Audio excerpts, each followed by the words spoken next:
수유 방식 여러분 중요해요. 똑개식 수유 공식을 제가 만들었는데 먼저 똑개식 수유 공식을 여러분들께 전수드리기 전에 일반적으로 사용하는 수유 방식과 그 단점에 대해서 먼저 알아볼 거예요. 이러한 그 부분들에 대한 이해가 선행이 되어야지만 왜 우리가 똑개 수유 공식에 따라서 아기의 먹텀을 조절하는 것이 효과적인지 여러분들이 제대로 받아들일 수 있기 때문이에요. 일반적으로 많이 통용되고 있는 수유 방식이 두 개가 있거든요. 첫 번째는 아기가 원할 때마다 먹이기고 또 다른 하나는 딱딱 시간 맞춰 먹이기예요. 첫 번째, 아기가 원할 때마다 먹이기. 말 그대로 아기가 모유나 분유를 먹기 원할 때 그때마다 젖이나 젖병을 물리는 수유 방식이에요.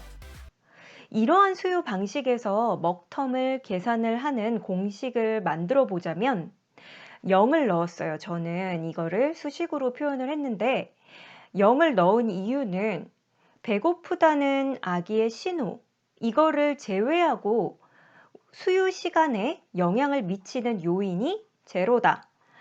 내가 수유해야 할 타이밍, 그 시간에 영향을 미치는 요인이 배고프다는 신호, 이거 말고는 없기 때문에 이것을 제가 시각적으로 여러분들께 보여드리기 위해서 원할 때마다 먹이기 수유 공식을 배고프다는 신호 플러스 제로는 수유 시간, 이렇게 표현을 했어요. 이 수유 방식을 따르게 되면 양육자는 다른 요소들은 고려하지 않고 아기가 배고프다는 신호를 보이는 것에만 신경을 쓰고 아기에게 모유나 분유를 수유하게 되죠. 이때 양육자는 다음과 같은 신호를 보내면 아기가 배고픔을 호소한다고 판단을 합니다.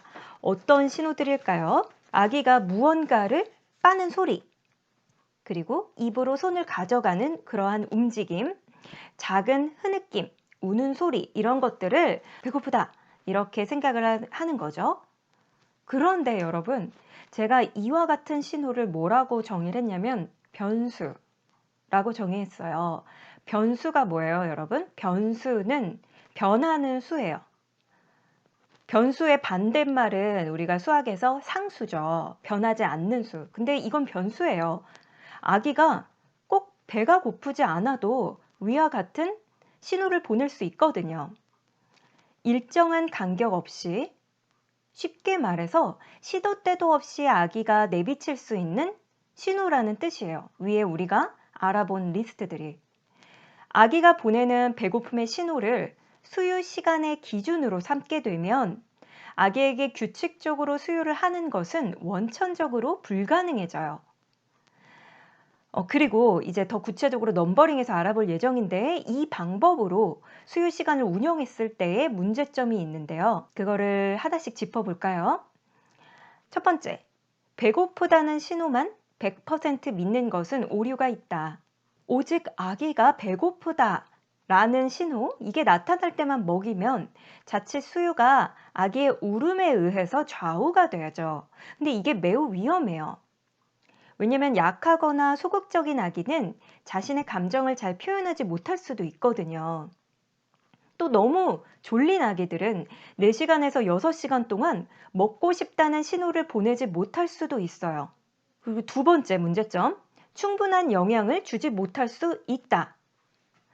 한 번의 수유가 스낵킹이라고 해요. 우리가 스낵을 먹는다는 뜻인데 한 번의 수유가 스낵킹처럼 될 수 있거든요. 즉 이 스낵킹이라는 건 뭐냐면 짧게 전유라고 해요. 한자 전, 그러니까 앞전이라는 건데요. 앞에 있는 전만 먹는 상황을 초래할 수 있다는 거죠.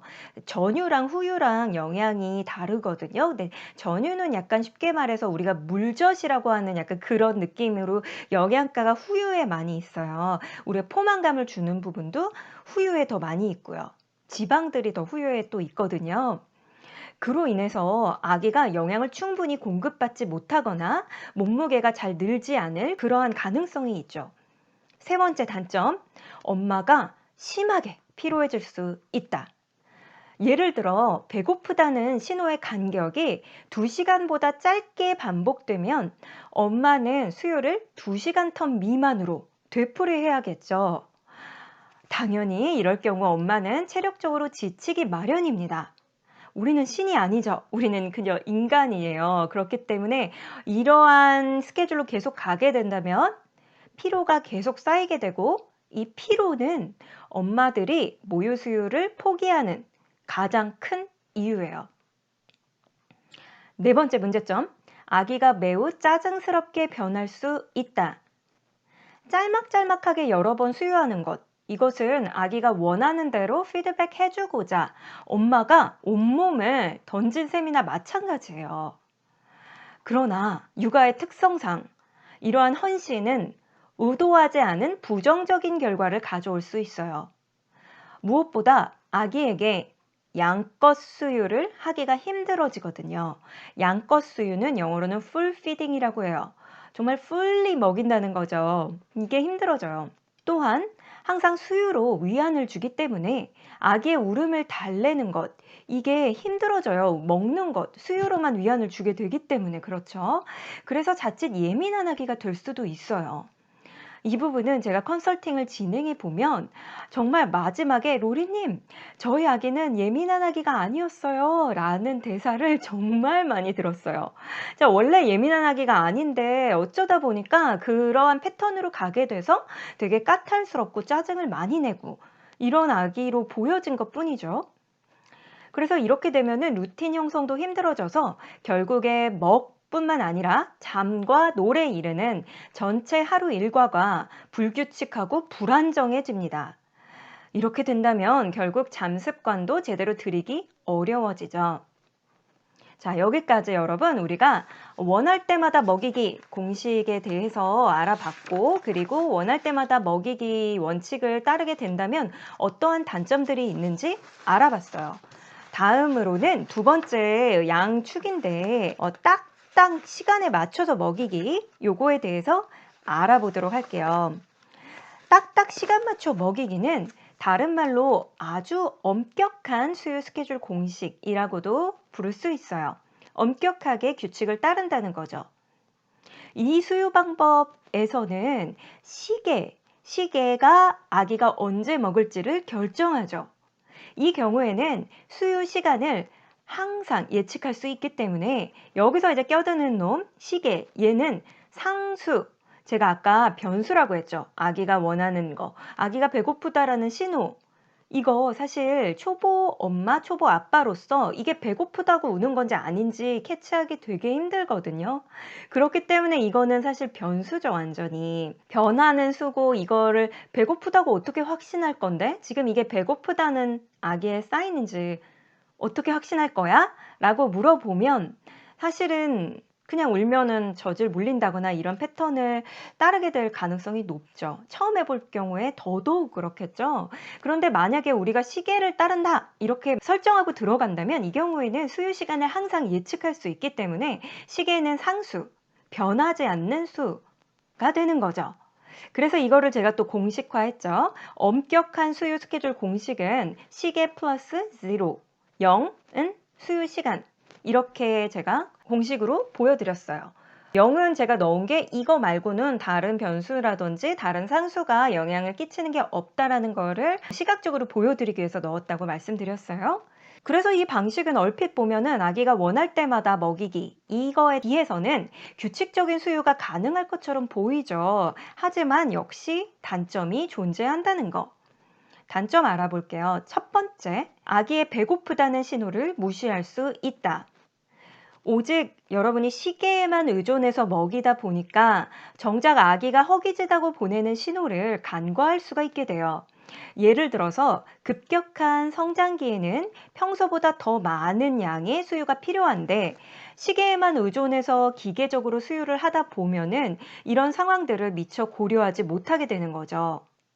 두 번째 단점, 엄격한 스케줄은 충분한 모유 생산 자극을 주지 못할 수 있다.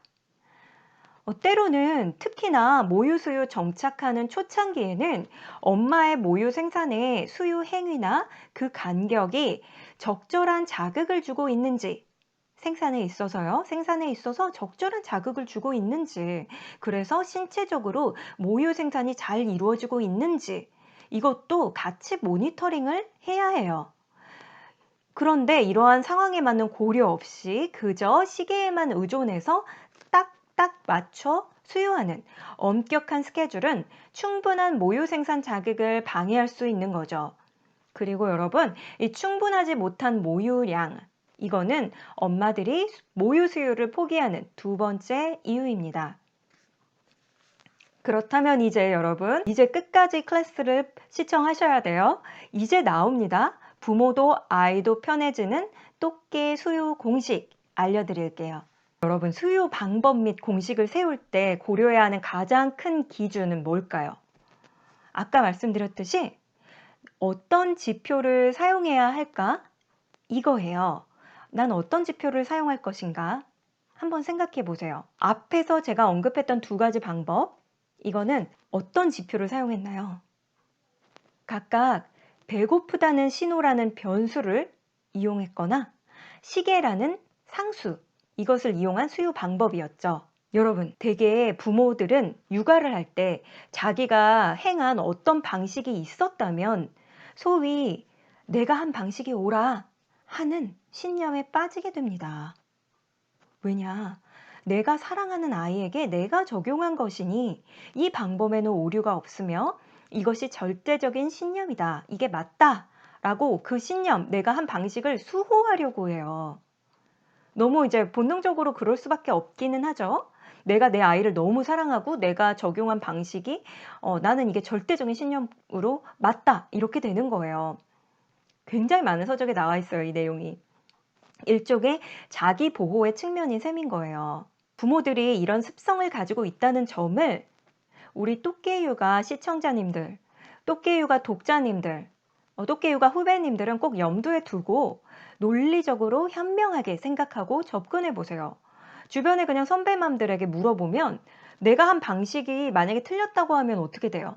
내가 그럼 아기를 잘못 키운 게 되고 또 그러면 되게 심리적으로 불편하잖아요. 안 맞는다고요, 내적으로. 그렇기 때문에 내가 만약에 이걸 안 했다면 예를 들어서 수면 교육이 뭔지도 몰랐던 그런 시대였거나 이게 어떤 건지를 몰랐던 그런 세대들, 애들이 그냥 두면 자, 뭐 이런 식 있죠. 커가면 자, 뭐 이런 것들. 이 지금 여기 똑개 육아에서 말하는 수면 교육이 무엇인지도 모른 채 이제 이야기하는 것인데, 그때 여러분들이 이런 부모들은 보통 이러한 습성을 가지고 있구나. 자기가 한 방식이 틀리다고 하면은 너무 내적으로 불일치되고 힘들잖아요. 그렇기 때문에 그런 것들을 우리가 고려하고 들어야 돼요. 우리는 요 방식을 한번 잘 고려해서 항해해 나가면 됩니다.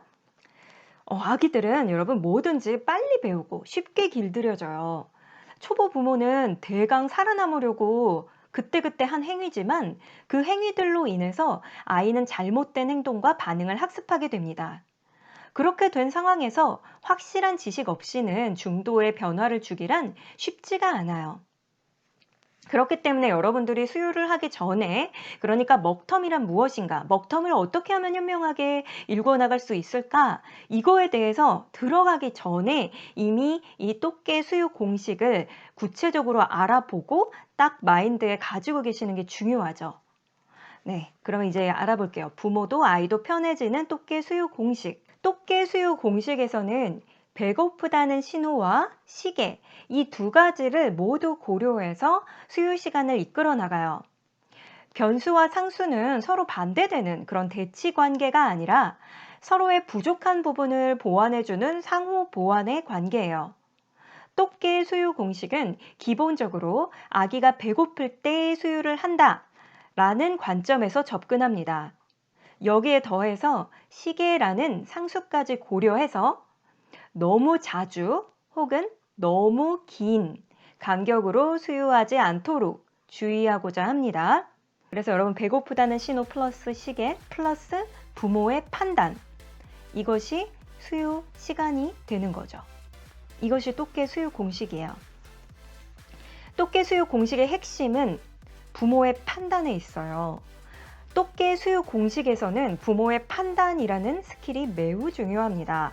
이 부모의 판단을 잘하기 위해서 여러분들이 같이 공부하고 클래스도 듣고 해나가시는 거죠. 이것은 아기의 욕구, 즉 울음을 감별할 수 있는 능력을 뜻해요.